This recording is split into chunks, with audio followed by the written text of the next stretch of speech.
Ladies and gentlemen, let me begin by introducing two highly respected linguists, Professor Jeff Pullen from the University of Edinburgh and Professor Guillaume Thierry from Bangor University. Can I ask you to...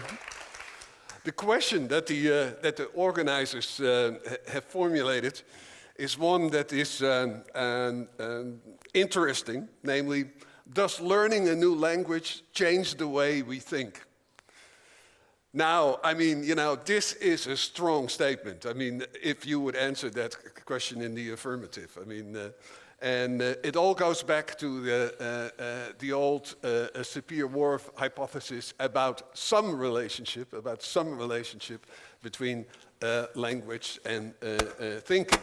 But there are many, many, many ways in which it has been phrased over the past century. Some of them are utmost ridiculous. I mean, others are food for thought. And we will see how Pullen and Thierry will choose their positions. I mean, they are certainly not the same. I mean, as you will notice in the 5-minute introduction that each of them has. And as far as I know, Jeff Pullen is going to start. I'm broadly skeptical of the view that a new language will give you a new insight on the world. I'll tell you briefly why. I'll just clarify what we mean by the Sapir-Whorf hypothesis. Benjamin Lee Whorf was an American linguist and actually an amateur because he had a day job as a fire insurance inspector. And he had noticed ways in which language seemed to contribute to causing fires. It encouraged people to think in certain ways. Is it safe to smoke near a petrol tank marked empty and throw away? He had some data on this. In his later work, as he thought about this, he began to think of language as not just slightly influencing us, but creating our world. He said things about the world being a kaleidoscopic flux of impressions and only language could organize it. We cannot talk at all except by subscribing to the organization and classification of data which the agreement with other speakers has tacitly determined. After Whorf's death, the anthropologist Harry Hoyer began talking about a Sapir-Whorf hypothesis about language and thought. Sapir was Whorf's teacher at Yale for a while. Whorf did do some academic study in linguistics. But neither Sapir nor Whorf offered what a scientist would call a hypothesis. The closest Hoyer ever came was to say that language functions not simply as a device for reporting experience, but also, and more significantly, as a way of defining experience for speakers. Later, Julia Penn distinguished strong and weak formulations of this. Weak ones saying just that language influences your thought in ways you could override, but a little bit of prompting here and there, perhaps. And strong versions saying that language determines or fixes thought. And she was opposed to the strong views. The weak views tend to be banal. Anybody would agree with them, but they say hardly anything. The strong versions tend to be very implausible in ways that I'll make clear. Strong versions of Whorfianism say that a language can make us think in a particular way, so they actually prevent us from thinking in other ways, and that makes some thoughts not just inexpressible, but unthinkable. There must be thoughts that a person cannot think because of the native language they have, as if speaking a language like Frisian trapped you in a Frisian box, and there were things that Japanese people could think, and you can't do that because you're Frisian, you poor thing. That's what I'm saying is so implausible, so crazy. That's a kind of ridiculous view. But the general public seems to love the idea of strong global Whorfianism and the metaphysical interpretation of it. What's more, they generally equate words and thoughts. So there's a profusion of claims about languages with no word for this, or with a whole lot of different words for that on the internet. Just look up language, words for anything like that on the web, and you'll find stuff all over the place, and stuff about untranslatable words. It all leads to the notion that learning a language gives you a whole new view of the world, and I really think such claims should be avoided. For one thing, they could be argued to constitute false advertising by foreign language teachers. You won't find new perceptions of the nature of the universe opening up just because you learn German well enough to start using words like Weltanschauung or Schadenfreude, famously supposed to be not translatable to English, or for that matter, doch, very difficult word to learn. You're not going to have new windows on the world opening up. Do study German and learn it well, but don't make that your reason for it, because you'll be disappointed, I think. For one thing, it doesn't matter if you have no word for something. We have no word for one of the little objects. I have one in my jacket over there. I took it outside just now to take a picture of the canal. It's about this big, and I describe it as an alarm clock, calculator, calendar, camera, chronometer, cooking timer, database, e-reader, interactive map, music player, stopwatch, etc., etc. We don't have any word for one of those. So in English, we just call it a phone. It isn't, but it doesn't matter. And of course, these things were thought up by people who didn't have a word for them by their very nature. Now the word smartphone is being tossed around. That's also not exactly a good description, but it doesn't matter. They could be thought up without having the word. And all science involves thinking up stuff that nobody has a word for yet. Of course, at least new science. One other thing is that claims about languages and their numbers of words for specific concepts are often just myths. Here's Emma Brox in a recent New York Times book review saying, "As Eskimos do with snow, the English see gradations of social inadequacy invisible to the rest of the world," etc., etc.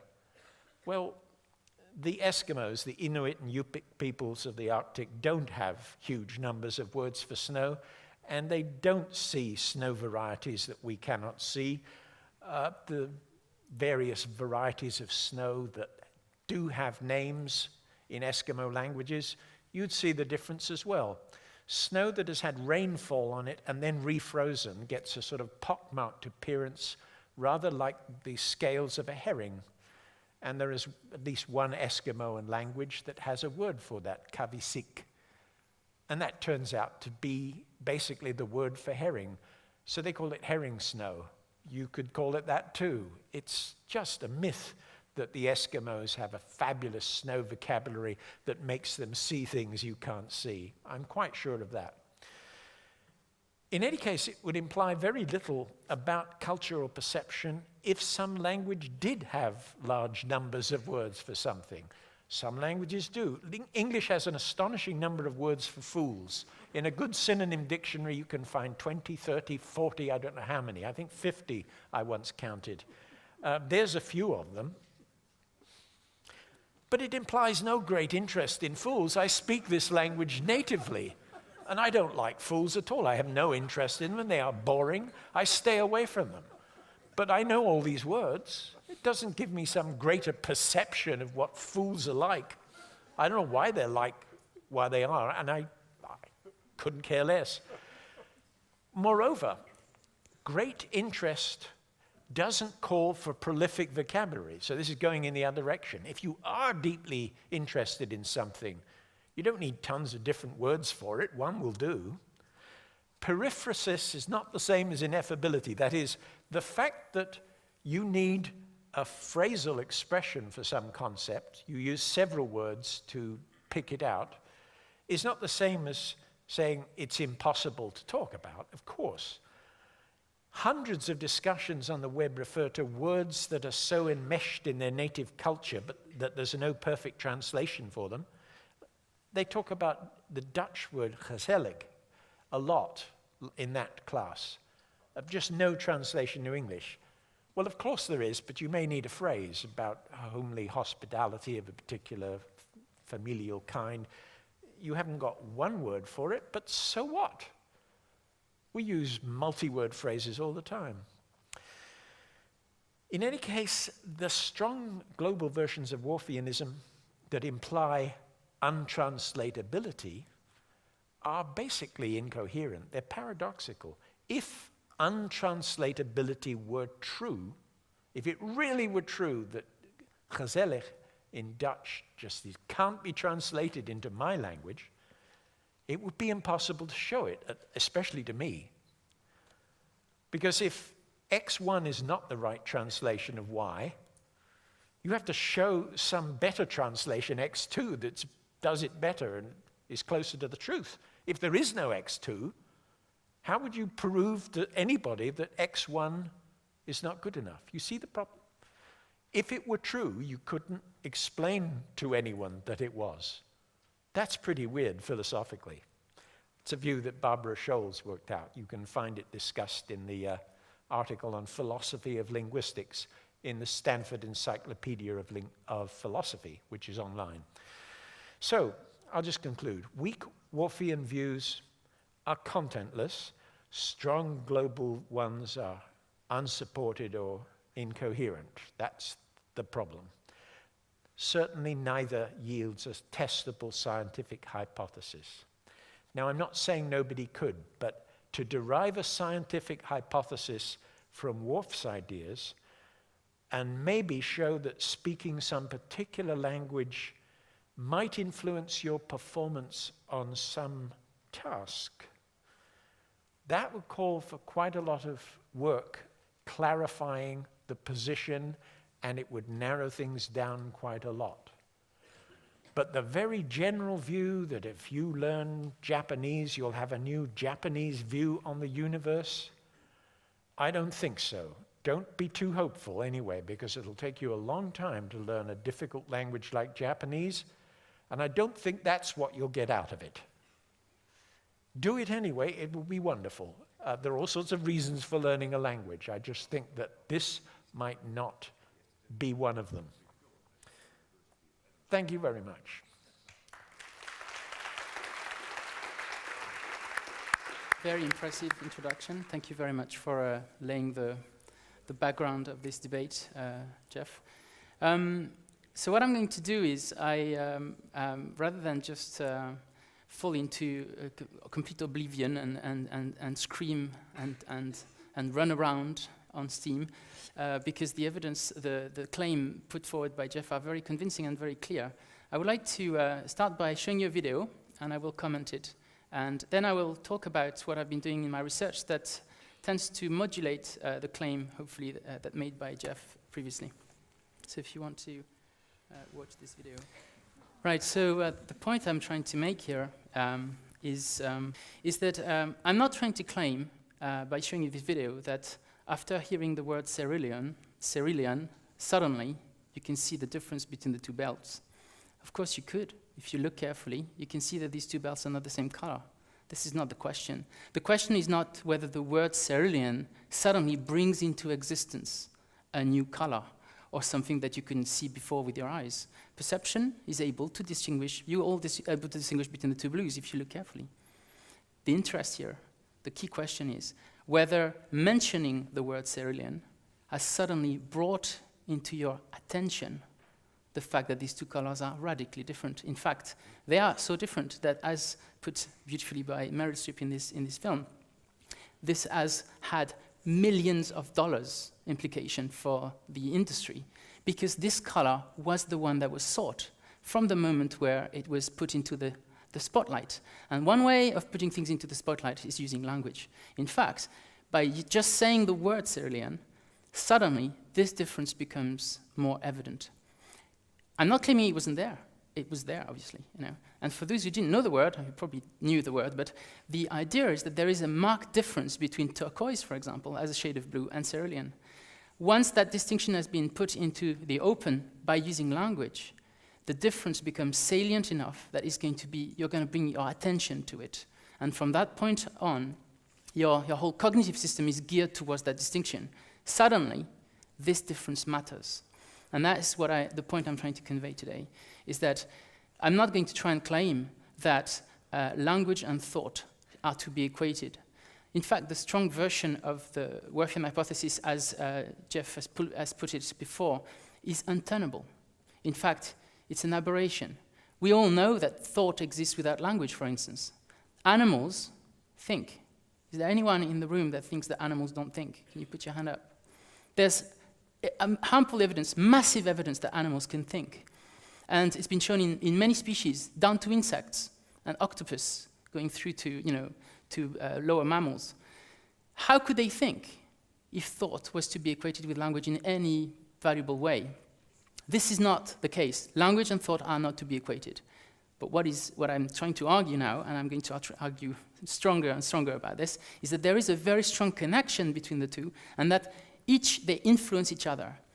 The fundamental problem in the discussion, I think, is conceiving the relationship as being unilateral. That is one direction. The concept generates a thought, and the thought process generates languages, labels that are used to describe thoughts. But the way back is missing. And what I want to argue is that when you have a label or a word or a grammatical structure or a saying or an expression that describe a thought, there is feedback. That manipulation of language influences the way we think. And this relation is constantly active. There's constant exchange between the thought layer, if you want, and the surface layer, which is what we use to communicate information between ourselves as humans. And so I think the story really is to burn the straw man, right? The straw man is that language and thought are equal, are the same. And I would argue, and I haven't read all of Worth's work, neither Sapir's work, but I could say that my understanding is that none of them ever claimed that language and thought are the same thing. And in fact, they are not, evidently, and nobody would argue that. So the strong version of the hypothesis is a straw man, and everybody would agree with this. But the question is, and I think this is where I would like to recenter the debate with my colleague, Jeff, is that the problem is really whether the weak version of the hypothesis is that weak and is contentless and is not testable. Because I agree, my view is that it's not the case. On the contrary, this is a very interesting perspective. The idea that language can change cognition and can change it to a certain extent. Now, I've done some work in the field, but before I refer to my own findings, I just want to make 3 statements. I'm not going to show you slides. I just want you to understand how I reason. So for me, the first point is that there is a misunderstanding. Pinker's view that language being the same as thought is a conventional absurdity is agreed. It doesn't need discussion, because language is not the same as thought. There is no equivalence between the two concepts. However, there is a massive effect of thought, on thought by language, and reciprocally. These two entities exchange, permanently modulate each other. And this is the view that I think is not a weak hypothesis. It's actually the only one that's really interesting.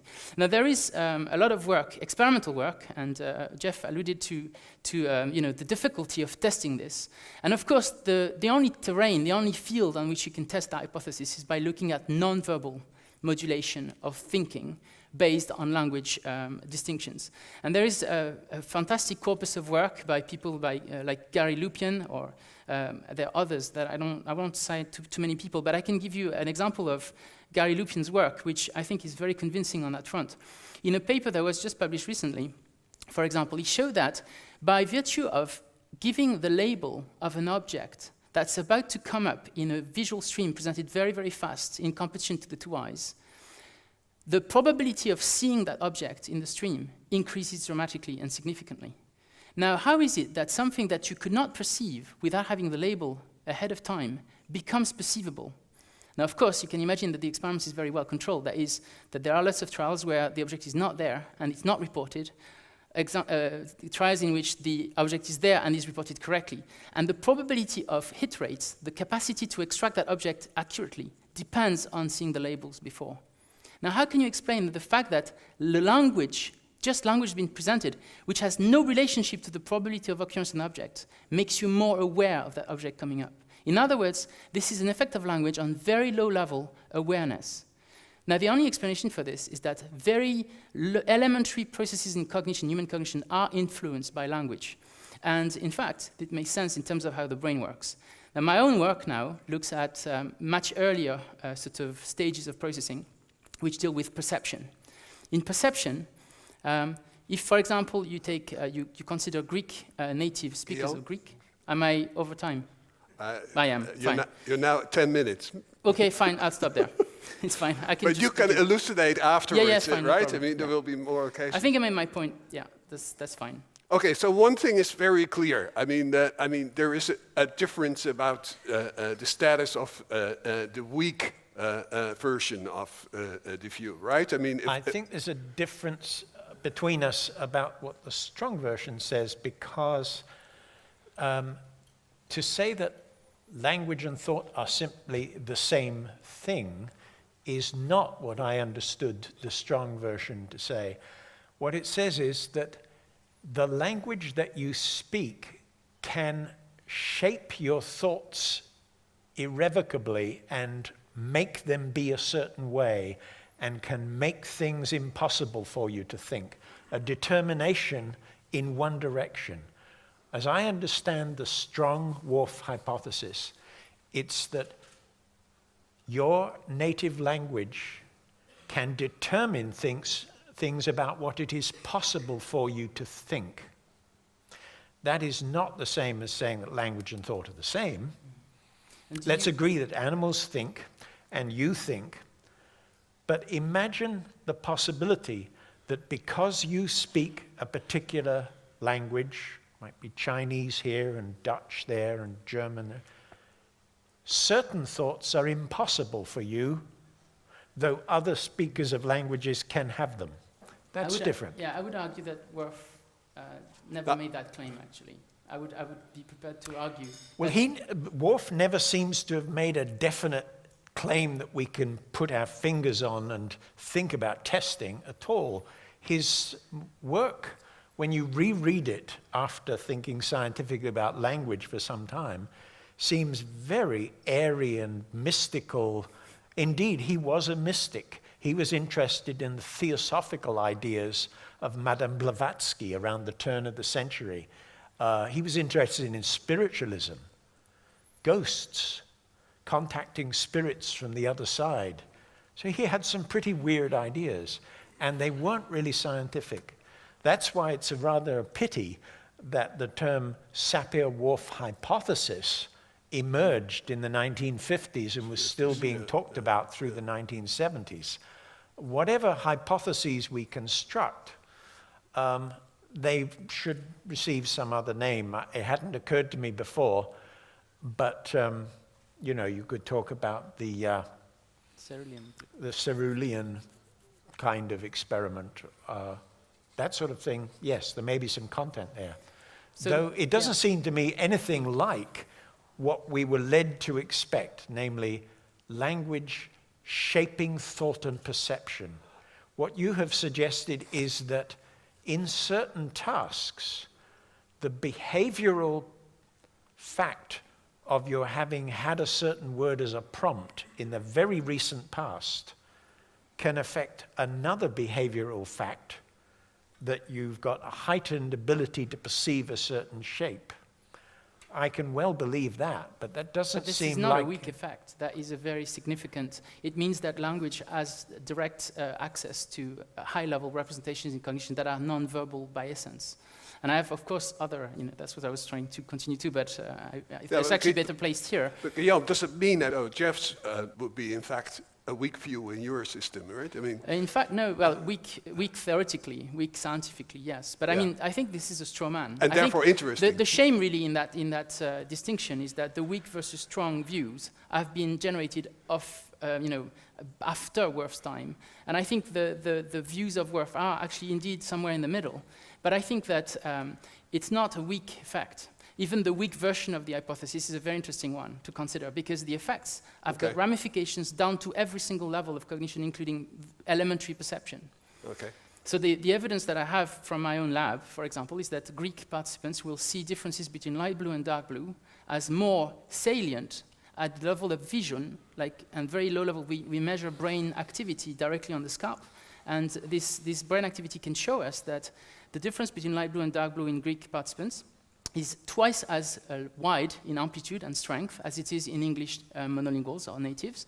And the reason that the only thing that we manipulated the experiment to prove is that this is probably related to the difference in vocabulary between Greek and English. In Greek, you have halasio and ble, which describe light blue and dark blue, whereas in English, you have light blue and dark blue. They have the same fundamental color. And when I say fundamental color, I mean that if you ask these people to name these colors individually presented on a screen, both light blue and dark blue stimuli are going to be called blue by the English natives, whereas the Greeks will call them halasio and ble because they're fundamental color terms. And this leads to a difference that is measured within 200 milliseconds.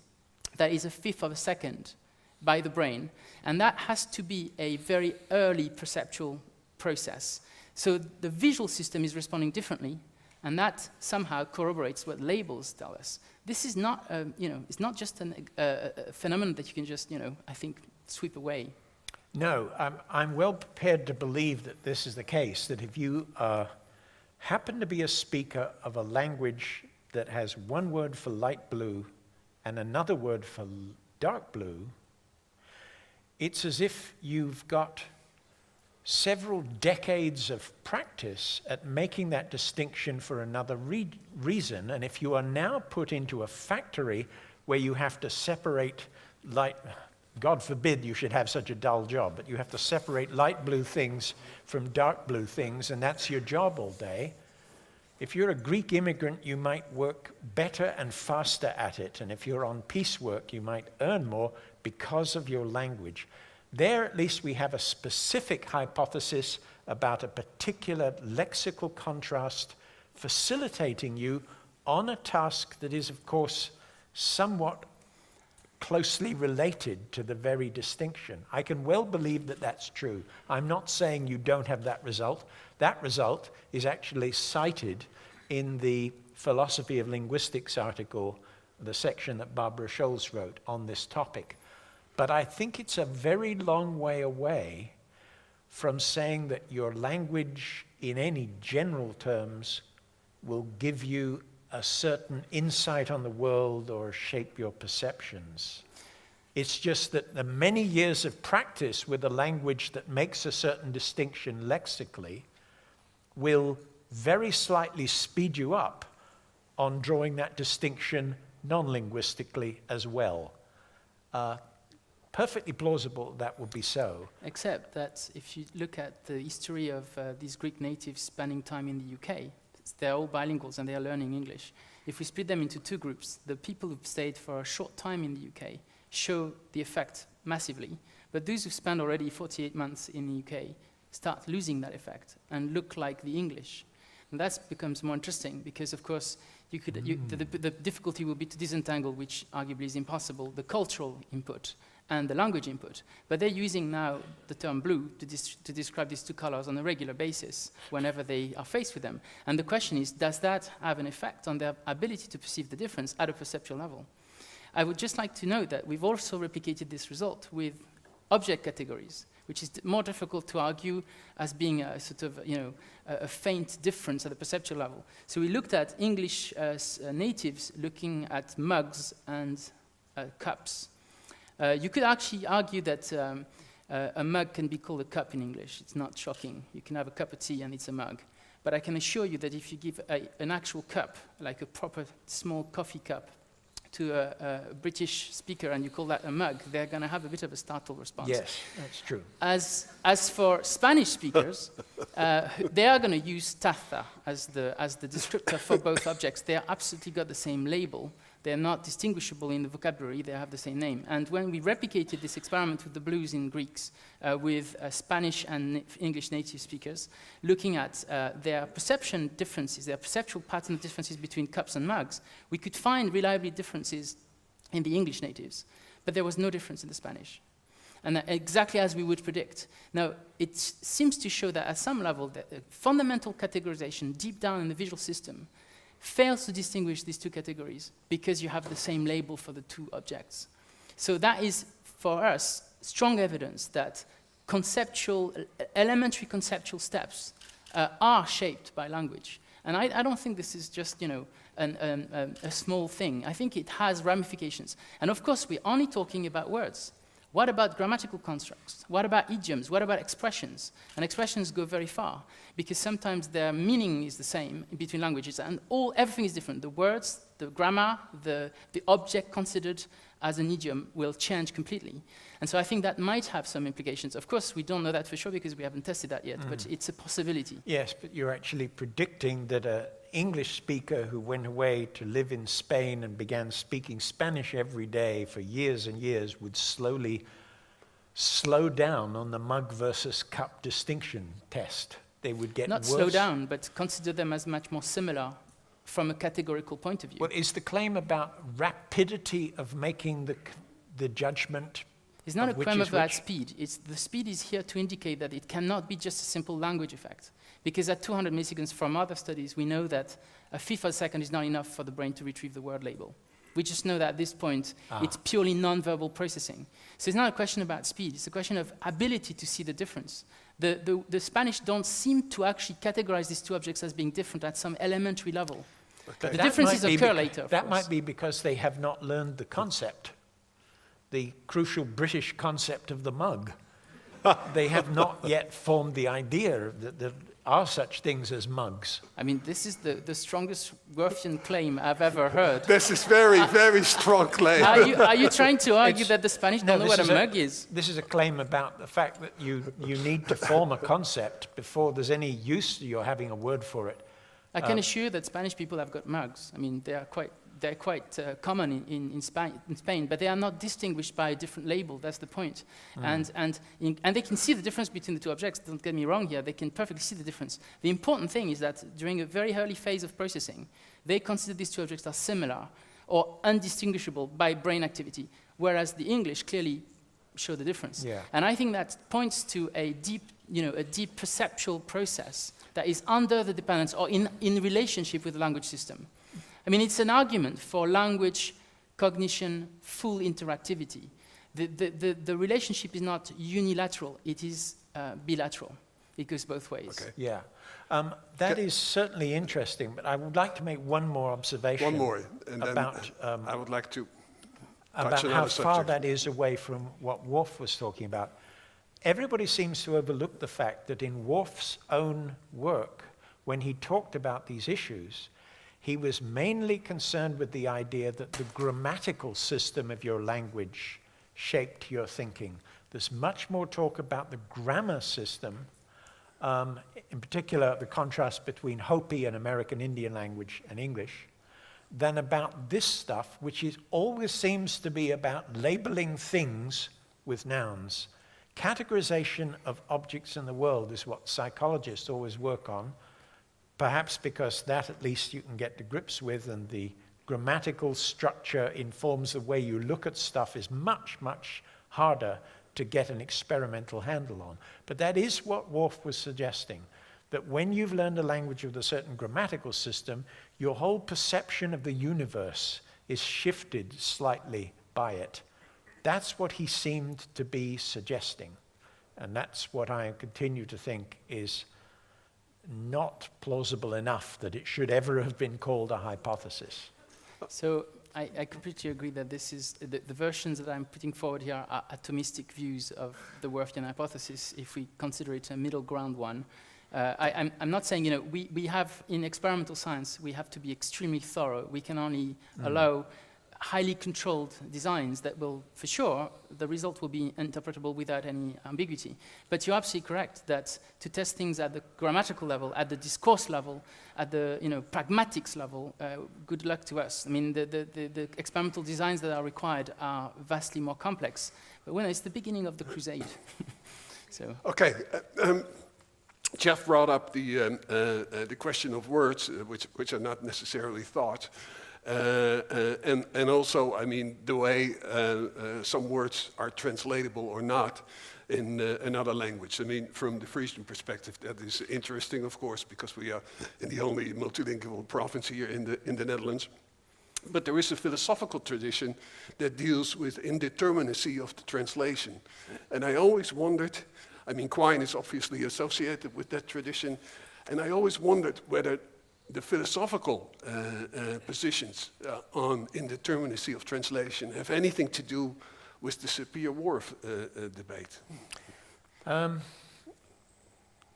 tend to think that it's a different issue.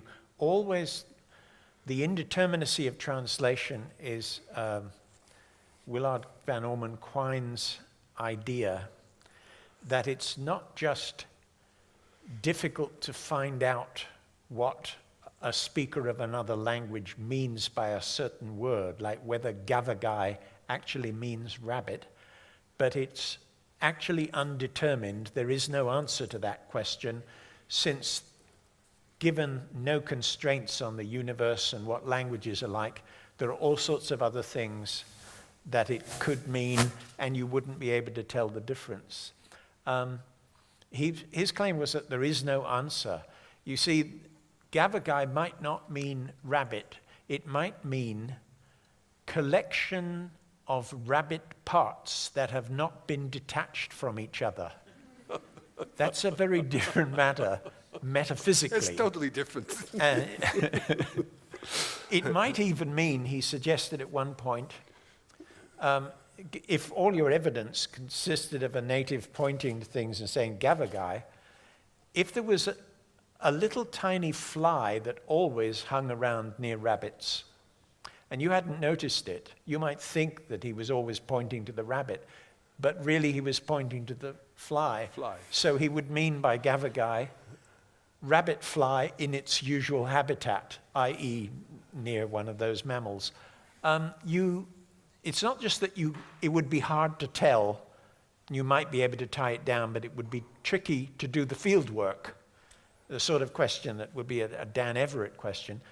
Quine was trying to say, there's actually no answer to this, which is the kind of importation into metaphysics of the consequences of a certain epistemological view that I don't see as the same sort of thing as Whorf, though. Okay. The big difference between the two is that I think Whorf was giving a rather philosophically confused view in very vague terms. Quine was working out a rigorous empiricist philosophy in very precise terms and was a spectacularly good philosopher. But I don't equate the two. Maybe I should be seeing more similarity between them, but I don't. I see definitely a connection, and I think the question of translatability, I mean, I have a quote from a colleague of mine in Bangor University, which is a teacher of Welsh, and I kind of like it. It's very simple. He says translation is impossible. His argument is that there are things that you can never even try to convey in another language because you'll never get the idea right. And of course, the point with this is that we are in the domain of intuition here. You're absolutely right, and you've mentioned this in your talk. In all fairness, you've said it is undemonstrable, and at this point, we have to work with our intuition. It's almost a question of belief. There are things that we cannot demonstrate. And to illustrate this point, I'd like to give one example, since you gave one about rabbits and pieces of rabbits. One example that fascinated me in my readings recently is an example by His Holiness the Dalai Lama, who described the concept of I and we in Tibetan culture. And I was fascinated by this discussion between him and a psychiatrist called Howard Cutler, who was trying to basically have this conversation with him about the art of happiness. And he was asking, how do you see the tension between individualism and collectivism? where should we tend to? And the Dalai Lama seems to not understand the question. He repeats the question 3-4 times. For us, I mean, for the Western world, it's quite clear that you have an alternance between being individual. I'm sorry, I'm with the Dalai Lama Yeah. here. What was the question? The question is how do you use, what concept you attach between the individual and the collectivity? And the Dalai Lama used these words. He says, well, in Tibetan we have Nga for I and Gatso for we. The two words have got the same etymology. In fact, we is a collection of I's. And suddenly, once you say that in the discourse, it becomes clear what he meant. There's no distinction between being individualistic or being collectivist, because actually the two things fuse together in Tibetan culture. But of course, in our Western culture, it's I and we, completely different etymological source. And I think this is a good illustration of how a concept about society is actually incarnated in words, and suddenly, by bringing the words to the surface, it becomes clear what he means. Whereas before the words are there, it's almost impossible to understand these claims. See the relationship, I think, between having a word that encapsulates the concept and not having it. I think that's what I'm trying to illustrate. And I think that the translatability here issue is related to this.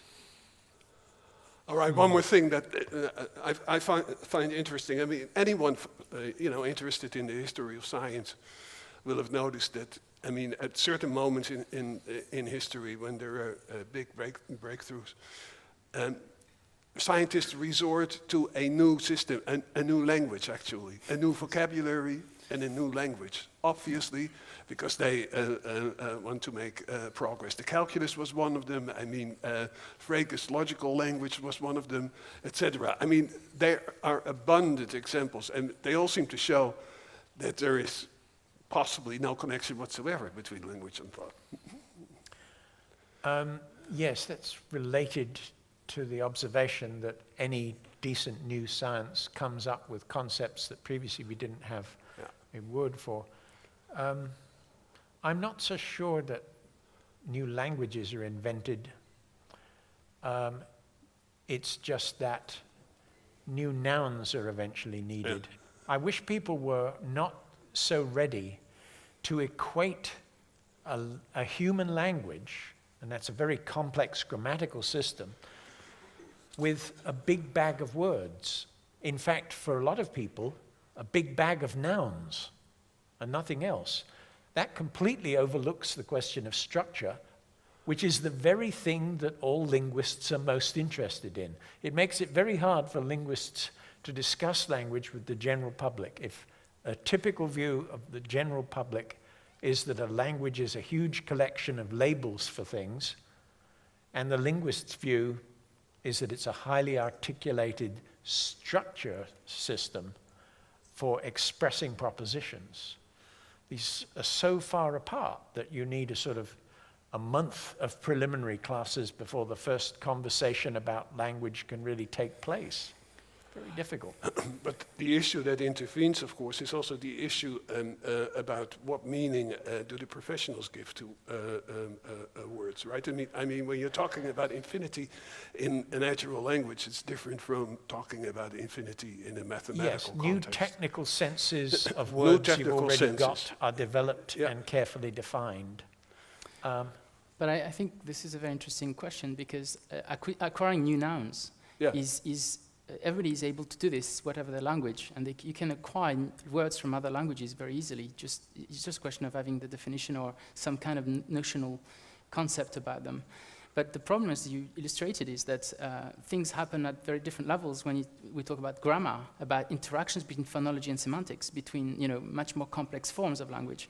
And at this point, I would say the only way to get an absolute some insight about this is to actually acquire the other language.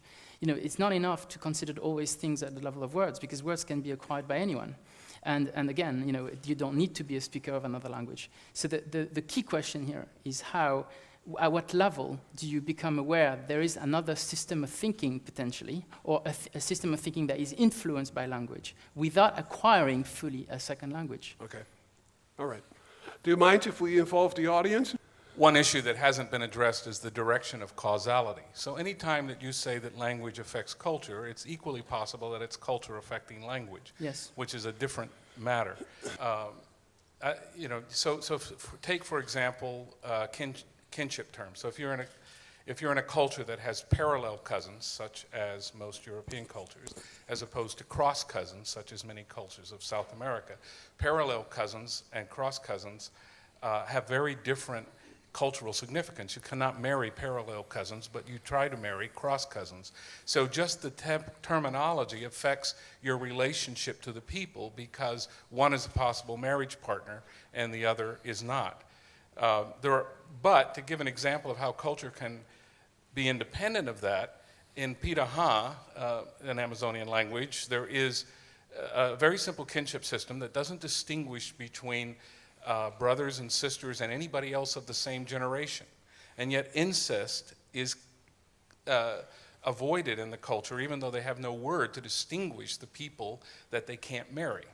So there's an example of culture producing an effect that hasn't shown up in the language. So when you have to, or you could say it's an innate characteristic, I mean, you can go either way on that, but it seems to me that before you can talk really clearly about the effects of language on thought and culture, you have to tease apart the direction of causality. Okay. Yeah. Yeah, Well, it's a chicken and egg certainly do. problem. You isn't agree? it?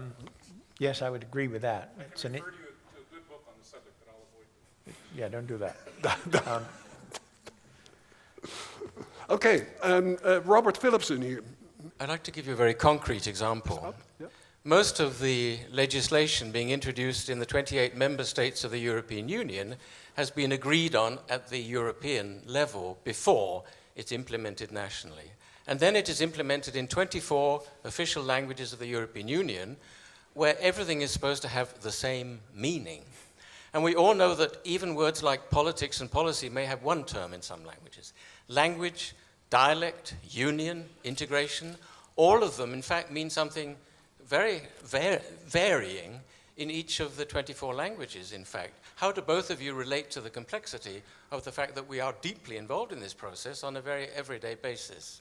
Well, first thing I would say is that I've noted this before. Legal and governmental systems quite generally, like the courts in any Western culture that has an elaborated criminal justice system, presuppose without question that Quine is wrong and that there is no untranslatability, that every word has a correct translation. For example, if a person in a British criminal court needs a translator, an interpreter, one will be hired by the court and used, and it is the duty of that person to translate correctly.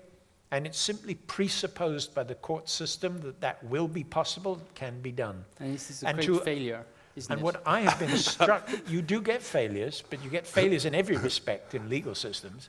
But I've been struck by the fact of how often it seems that remarkably consistent and reliable translations are available and we can come up with them. It almost inclines me to think that we are so much akin, all of us humans, that we do have the same range of experiences, and it isn't too hard to get either a word or a phrase in just about any language that hits the nail on the head. I'm impressed by the degree to which translatability does not cause problems. You seem to be suggesting that the opposite might be I have the case. a somewhat radical Yeah. view to answer this point. I think it's not that I'm going to lead a revolution, but my view is that the only people who could actually make decent decisions in the European government would be people who actually speak the two languages involved in the relationship between two countries.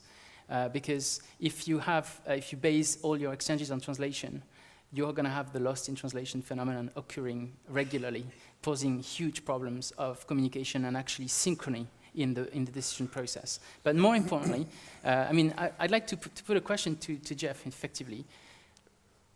Would you be one to say that poetry can be translated?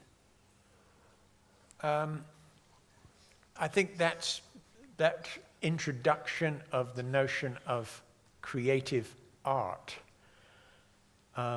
muddies things completely, because of course I don't believe that painting could be sort of translated into another medium either. You couldn't construct a wax model that's exactly a translation of the Mona Lisa because the two media are completely different. I'm not really concerned with poetry.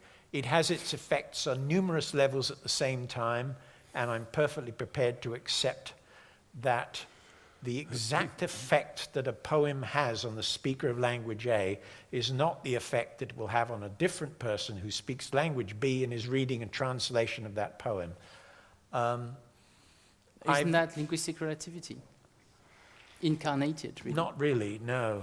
Well, it is for me. If you have to turn to poetry to get your key clinching case of No. linguistic relativism, I'm not interested.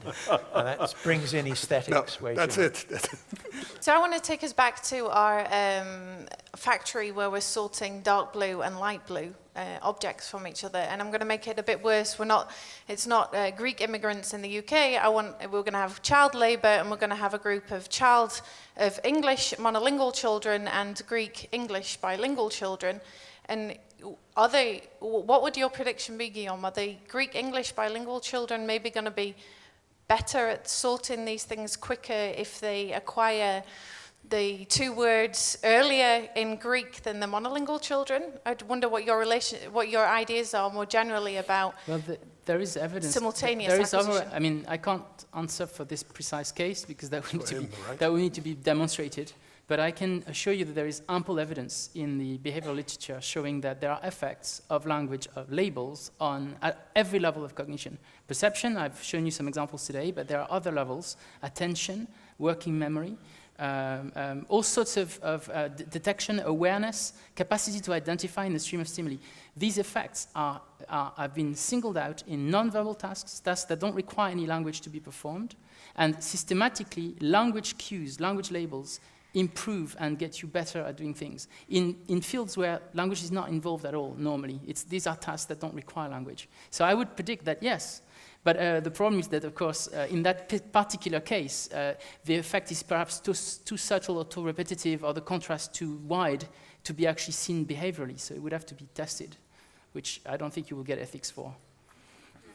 All I would say is it seems to me we have got behavioral considerations here in both cases. You need to be trained up and practiced in separating light blue from dark blue. Being trained up as a speaker of Greek and using the color vocabulary as often as possible is effectively that sort of training. I would expect them to work in the same way. You could either train on color chips or train by using Greek and talking about color as much as possible, and both would be giving you the training that you need for this dull, dull job. Except that the label will make you better. And he's saying the labels are better than that, rather than merely being trained on the things. Established. That's the empirical result, which that's his speciality. Okay. On behalf of the organizers, I would like to thank Jeff and Guillaume for their willingness. That was nice.